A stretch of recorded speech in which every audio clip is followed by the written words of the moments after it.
Hello, this is Elwood EQ, and yes, I'm not in the outer brood zones yet. So if that's all you're interested in, you can go watch something else if you want. My purpose of this video is just out of curiosity. I'm starting to get kind of amazed. It's probably a little strong. Surprised at my combat pet's abilities a little bit for his level. This is my pet earring, as they call it, right? And this is the what they call a T3 level of gear, and this one it gives enhanced minion 26, which is nothing, nothing remarkable. It's a group level gear. It's the highest group level gear, but it's still group level gear. Apart from the ultra rare or otherwise known as chase loot type gear that you can get, which I think I have like one current thing that I got lucky to drop, and I got one from here. It's blood soaked from the previous type of chase loot I got to drop. I think I either got this drop or maybe somebody was nice. I'm not sure at one time, but this is just ever so slightly better than the T3 earring that you can get for this slot. So I just kept this one. I like to go with the brilliant stuff. Anyway, so that's the pet I have. And as you can see, he cons blue to me still. And I con him, and he's a level 121 pet. He is max AA'd for the outer brood AAs. Okay? So he's got all the combat pet AAs you can get for those. That's maxed out. So, and this is one X pack back, and this is a T1 zone. So that's the context of what we're in. But what I plan on doing here is I got my Merc, this melee DPS Merc, I got him on, or her on passive, okay? And all I'm going to do is pull a blue mob to start with. Depending on how that goes, I might try an even con mob. But I'm going to pull a blue flower mob thing. The T1 trash mobs, from what I can tell, are generally about pretty level across the board. If you're in a T1 zone, you're fighting say a blue to you at max, when you're at max level, a blue mob in a T1 zone, generally they're going to be about the same abilities as any, whether it's a flower or a bug or whatever kind of type of mob it is. It's generally going to fight about the same. This is the mobs in this X pack are very generic because it was a linchpin, or it's one where they introduced the personas, so they wanted to give ample a fairly stress-free ability for people to be able to level them up, your personas up, in these type of zones once you get to these type of levels. And they also wanted to I'm just assuming, I'm speculating on this logic that they're using, but this is also an X pack where they raise the level cap, right, for this Larian Song X pack. So they raise the levels, and generally when they raise the level cap, they make it a little bit more grindy friendly, so that it's a little less painful to max out your AAs and stuff. They've also done other things, missions and stuff like that, to help with that, but I never do those. I never do any missions. I don't have any of those awards that you can get that you can put in your house that give you permanent buffs for various stats on your character or anything like that. I don't have any of that. I think they're called trophies. I just play it very old school. This is the modern game, but I just tend to play it old school. Why? Because this is how I like to play. It's not optimal. I like the solo. I got this necro. If you're looking for like the best, box group makeup and all kinds of strategies with all that stuff, that's not how I play. So there's that. But I just want to see, could my combat pet actually solo with very minimal help from me, no merc help? What I plan to do, I'm going to pull a blue mob here, trash mob, and I'm just going to pull it. So it's going to have a snare on it, and it's also going to have Scent of Thule on it for a debuff, because that's just part of that's my pull button. Okay? And when I get it in, when I send my pet in, my pet's going to have his normal buffs plus this cleric buff. Okay? So he's going to have the, this buff here that everybody has on their combat pets. If they're a pet class, they have some form of this type of thing that gives them haste and extra stuff for them to do their thing. And then I got this cleric buff on him. Everybody runs with the cleric buffs on them. They got cleric mercs. Everybody has cleric buffs. So that's going to be on it. But I'm also going to put the ally buff on it. It's going to give him an extra life tap that does a really good amount of healing. The maximum heal that he'll get back from it is 76,727. Okay, that's the exact amount. And this is able to crit, but this is the max. I've actually not I don't know if it crits and this is the max for the crit, or if this is the base max, and then this in itself could actually crit also on top of that.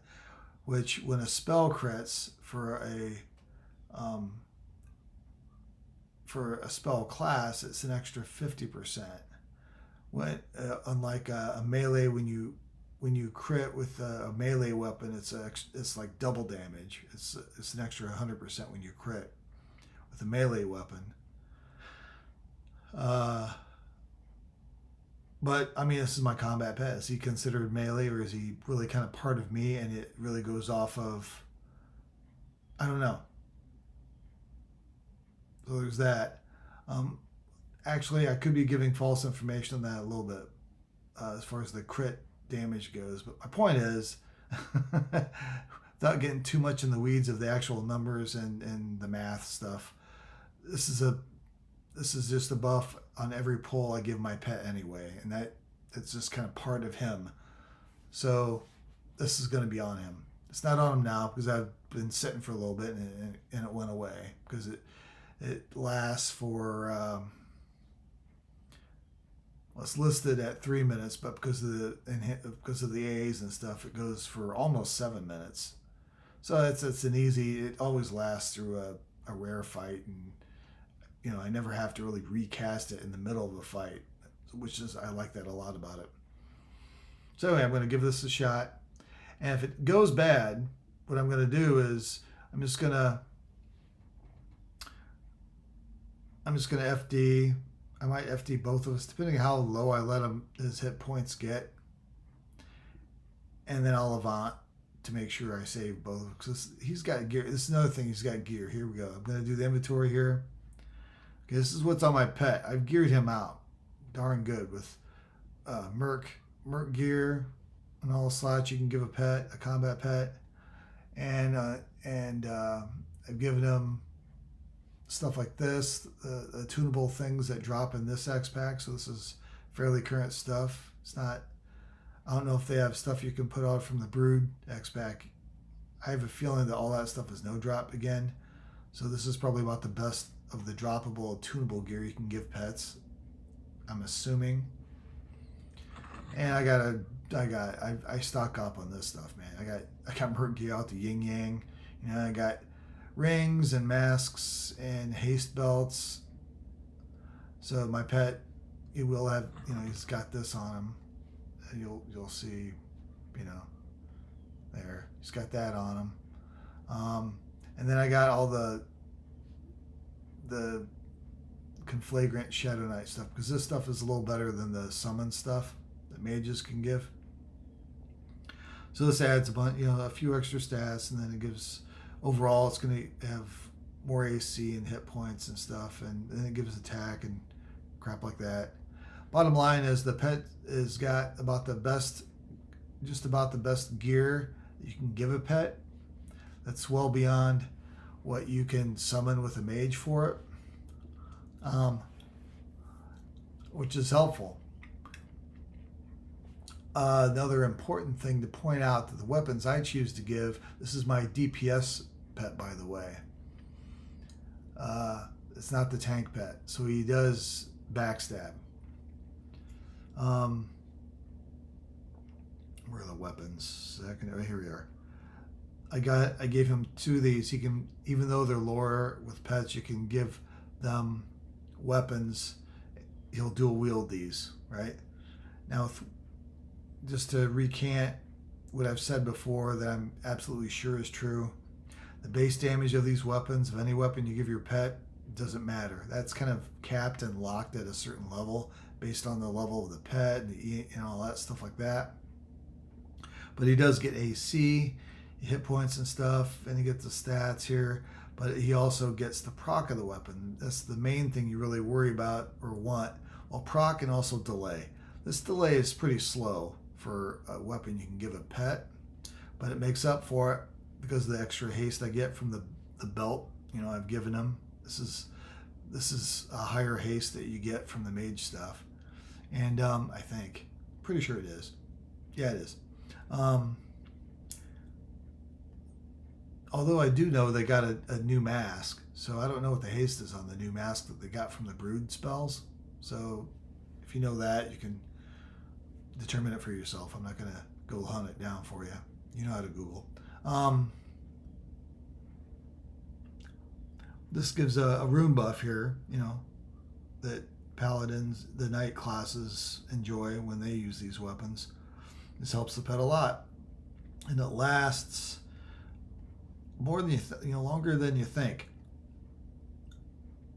Anyway, so here we go. We're gonna give it a shot.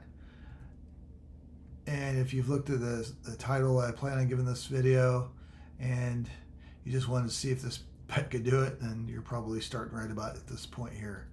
I'm gonna try to single pull, which is fairly rudimental for me. I'll just get this guy here. Ooh, I prefer to stay in this area, but nah, it's okay, fine. Well, is there blue? Get a little closer.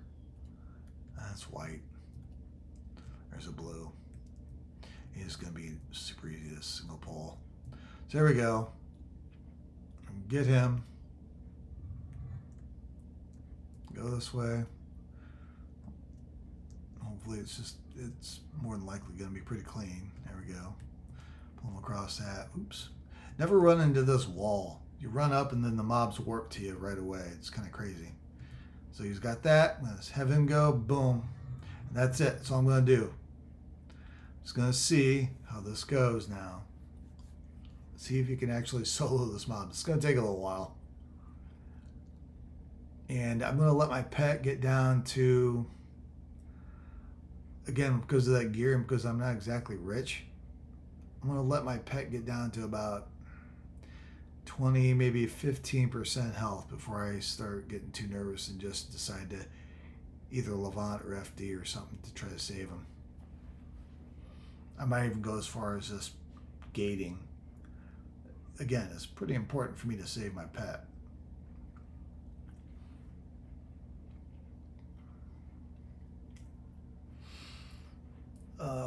Here we go, man.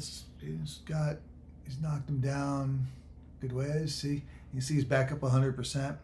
See, those runes allow the proc, the weapon proc, to kind of catch up and heal him up pretty good. Plus, there are actually runes that the pet himself will put on him. Now, what I've noticed is necropets do not put the pet rune on near as much as the other two pet classes' pets. The mage pets put their pet rune on themselves the most. It might be a haste thing. Maybe its base is even across the board, and then there's other things that influence it that make those other two classes do it better. I don't know. So far, it's just a weapon one. Oh, there you go. You saw the blue rune that popped up there momentarily. That was just the innate one that the pet will do through meleeing once in a while. So there's that. And so far, if you're looking at the mob health versus the pet health, that mob is kind of catching up a little bit, but it's pretty even now. And here we go. This could take a while, and maybe this puff might wear off. If this wears off, then I will be in a conundrum of whether or not I want to stick it back on or not. It's probably not very fair if I do, so I won't. I have a feeling that this may not work out as well as hoped. The slow I put on and the other stuff I do with the heal over time from this heal over time effect that comes from putting this dot on is pretty nice. And I do believe this can crit also. So this can crit as well as the melee, this could crit. It's probably, I'm guessing that this heal over time probably has a max to it. It's very similar to what what this buff has. But still, they're nice little bonus. Yeah, my pet's getting his whoop. Not necessarily getting whooped, but yeah. This is a pretty good opportunity for me to show my oh shit button too. Keep this over here. It's a little risky because FD on a pet is not as effective as my FD.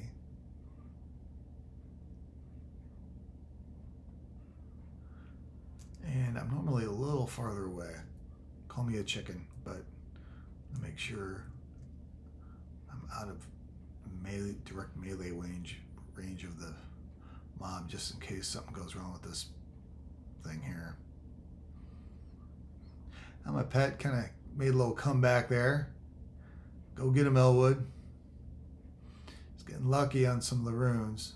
I think he was a little rune star for a while. Now he's getting lucky on the rune procs, and he's able to get his hit points back up a little bit. I saw that blue one popped up there. For some reason, the weapon rune seems to last a little longer than the pet rune.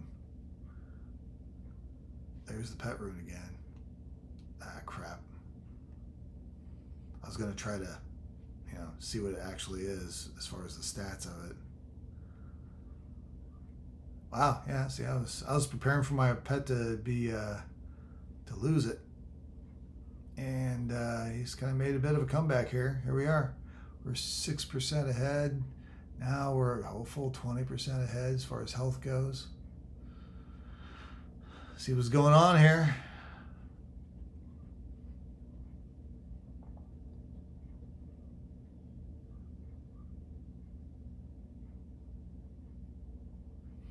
But as you can see, these corrupted thirst weapons that I like to put on my pet, they really help out with the tanking quite a lot. Because like I said, this is the DPS pet, and even though it's fully AA'd, they don't tank quite as well as the actual tank pet, even though it's a necro pet. Oh, here we go. Getting a little scary again. Getting a little scary. Oh boy, 23%. If it gets down to 15, I'm going to save him.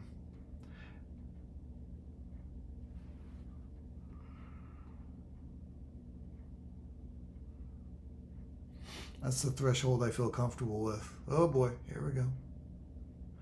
Now, 21%. I'm looking at nothing but my pet's health now. 20%. Yikes. Oh boy.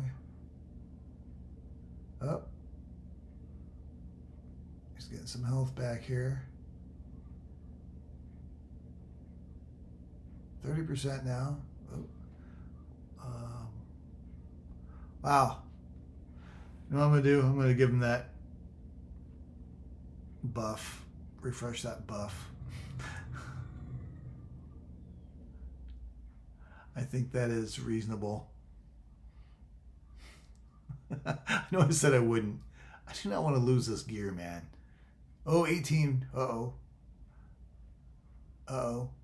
Uh-oh. Uh-oh. Uh-oh. Oh. Come on, Elwood. Hang in there. Hang in there, bro. Oh, man. That's it. All right. So my oh shit button, nothing else. This is a nice way to demonstrate that. It does DE for me. And also, because that's instant cast, it goes straight to pet feign. Necro's pets have a pet ability that no other pets have except for Shadow Knight's pets, called pet feign. It's a feign death that's less effective.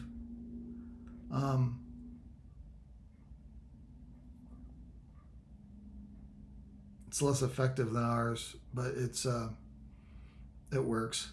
And I also have Summon Companion on here, so I can just spam this button to get the pet. Because Summon Companion, I'll show it, but I'm not going to click it as far as what it does.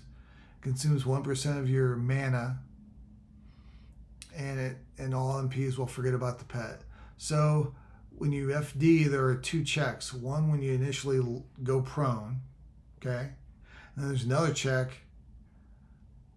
for each tick that goes by on your progress and wiping aggro, okay?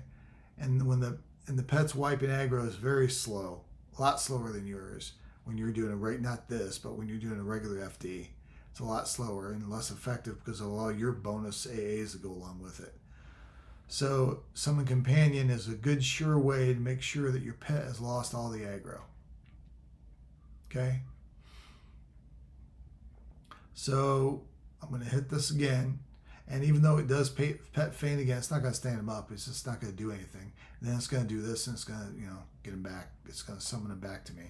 Actually, my DE is going to go off again because I've been talking so much. So I'm just going to do that to get rid of it. He feigned again. All right. I'm going to stand up, summon him to me. And we're good.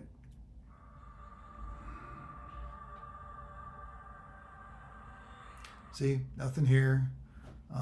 I've demonstrated this before. Put this back on burn. That was a fail. But as you can see, it was still fairly impressive by how much he could kind of whittle a guy down. Now, if you want him to, right now he's prone. He won't follow me. Okay. Now, if I was to pull and command him to attack, he'd stand up and just go over to attack. But if you want to make sure he's going to follow you, you can always have him stand back up. Just hit the sit again, and he'll stand back up, and then follow you around like he always does. And it's all gone. The aggro is gone from the Summon Companion.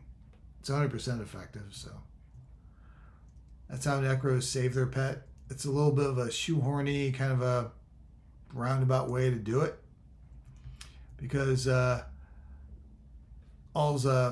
say mages and beast lords really need to be concerned about is to make sure their pet stops attacking before they do their little focus thing that applies to them and their pet. Not focus, but fade ability. They call these general things fade abilities. Every class gets some version of this, but depending on what type of class they are and things. And because necros are known for feign death a lot, theirs is basically a special type of feign death. Some people that were around when they first implemented those AAs, they got the nickname called fade ability because of the bard's AA ability called fade. I still think that was interesting though, man. It's did pretty darn good. I'm still happy with the gear that I've chosen to put on the pet, as well as, this is a group geared pet. So a group an EM pet that is a group level. So I'm gonna rebuff here. It's a healer mark I got. I think it's pretty impressive still, even though he didn't quite solo the mob. It's pretty close. You get a couple EM levels higher than this pet's, EM maybe even 27 or 28 or whatever they go at. I think it goes from 27 from the ice encrusted, and I think it can be bumped. Then the next level, I think they skip 28 and they go to 29. I don't know. I've never had anything more than a group level pet. So I'm just going to buff up here and maybe grind for a little bit more. I got to go to work in a little bit, but you know, we're all about procrastinating. You guys have a good one. And that's the Elwood's bit of soloing he tried to do. That was unsuccessful, but still, I think a moderate win from my point of view. Have a good one. Oh, nope, wrong one. Have a good one.